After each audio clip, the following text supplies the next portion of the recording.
Sometimes the hyperbole of metaphysical existence is so beyond comprehension, we need to turn towards the certainty of inductive encabulation to understand the effects of philosophy on our consciousness, and, in turn, the effects of our consciousness upon metaphysical existence.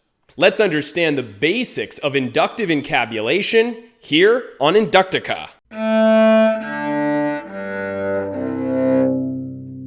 This episode is sponsored by Neurolol. Motivation. Inductive fronts have been dichotomized in the late 19th century by counter-arguments, first originated by Marx, then later perpetrated by Wittgenstein. These delineations were abutted by Popper within a hyperbaric context of Cartesian doubt. Furthermore, theologists and Kantians alike would posit that these are all elements of man's reliance on the categorical firmament of reason.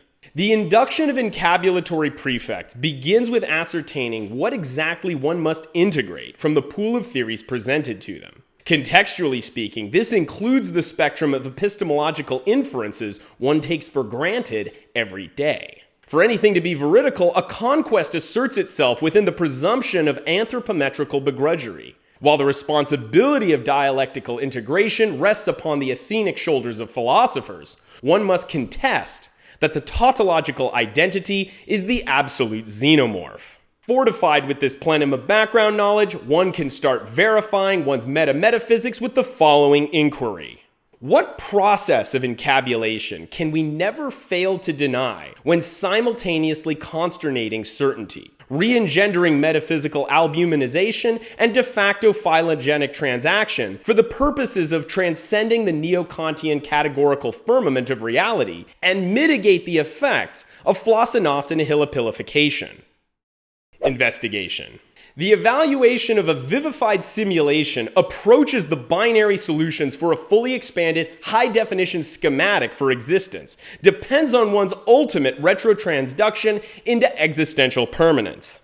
In an analysis of this kind, the boundary conditions are not readily apparent. This is where inductive encabulation scintillates one's senses out of sporadic sophisms and into sensuous solenitude. To skirt-tail the eternity of nihilistic profunctorism and the non-existent charade of sanctitude, encabulatory empirical proofs can be employed, thereby rendering this abstruse space against the substrate of reality. And of course, nothing can help you more in breaking free of the substrate of reality than meditation. Neurolol reintegrates your postfrontal amygdala, stimulating the chelated antirhythmic electron nuclei to form dopaminotic pathways in your ultrasensory axons. For neurodivergent individuals, Neurolol produces the appropriate brain patterns of normalcy, imitating the androgenized behavior of a homogenized homunculus. Neurolol also utilizes olfactory destimulators to degenerate overactive pathways formed in the piriform cortex, linked to overactive cogitation and excessive focus on the facts of reality.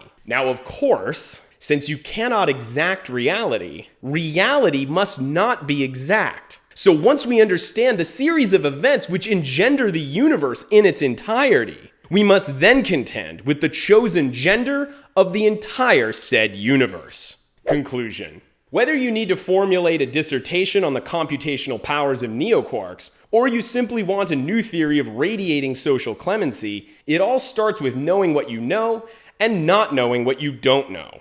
Remember, perceptual evidence is your means of grasping at straws, so if you want to avoid the void, always depend on your capacity for inductive encabulation. I think the framework that I've put forward today makes this issue very simple and understandable. Though I'm sure that won't stop academic philosophers from getting endlessly confused and writing papers trying to avoid understanding it for the next decade. Thank you for watching, and I hope you'll join me as we continue to encabulate into the future.